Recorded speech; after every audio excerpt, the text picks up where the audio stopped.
World lung cancer day 2025। फेफड़ों का cancer दुनिया के सबसे जानलेवा और व्यापक कैंसर रूपों में से एक बना हुआ है, जो वैश्विक स्तर पर हर 5 में से एक कैंसर से होने वाली मौत के लिए जिम्मेदार है।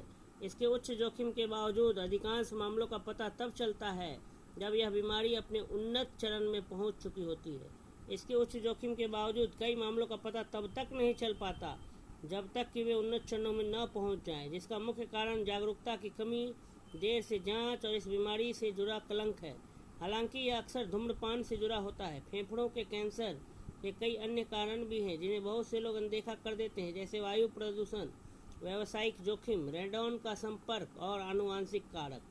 हर साल 1 अगस्त को दुनिया जागरूकता फैलाने, शीघ्र पहचान को प्रोत्साहित करने और निवारक उपायों को बढ़ावा देने के लिए एकजुट होकर विश्व फेफड़ों के कैंसर दिवस मनाती है। यह दिन हमें याद दिलाता है कि जागरूकता जीवन बचा सकती है और लक्षणों की शीघ्र पहचान जीवित रहने की दर में सुधार लाने में महत्वपूर्ण भूमिका निभाती है। विश्व फेफड़े के कैंसर दिवस पहली बार 2012 में अंतर्राष्ट्रीय श्वसन सोसाइटी मंच FIRS और कई रोगी वकालत समूहों के संयुक्त प्रयासों से मनाया गया था। इस पहल का उद्देश्य फेफड़ों के कैंसर की ओर वैश्विक ध्यान आकर्षित करना था, जो कैंसर से होने वाली मौतों का एक प्रमुख कारण होने के बावजूद अक्सर कम पहचाना जाता है और गलत समझा जाता है। इस दिन का महत्व सार्वजनिक ज्ञान की कमी, देरी से होने वाले निदान और धूम्रपान न करने वाले द्वारा इस बीमारी से पीड़ित होने पर होने वाले कलंक पर प्रकाश डालने की इसकी क्षमता में निहित है। जागरूकता, शीघ्र पहचान, रोकथाम और रोगियों एवं परिवारों के लिए सहायता पर ध्यान केंद्रित करके विश्व फेफड़े के कैंसर दिवस खुली बातचीत को बढ़ावा देता है और समुदायों को समय पर चिकित्सा हस्तक्षेप के महत्व को समझने में मदद करता है।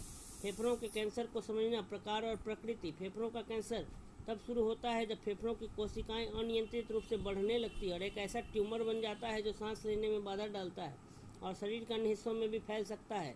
फेफड़ों के कैंसर 2 मुख्य प्रकार के होते हैं। Non small cell lung cancer NSCLC, यह सबसे आम प्रकार के और आमतौर पर धीरे धीरे बढ़ता है। फेफड़ों के कैंसर के अधिकांश मामलों में यही पाया जाता है। दूसरा small cell lung cancer SCLC, यह अपेक्षाकृत दुर्लभ लेकिन बेहद आक्रामक होता है।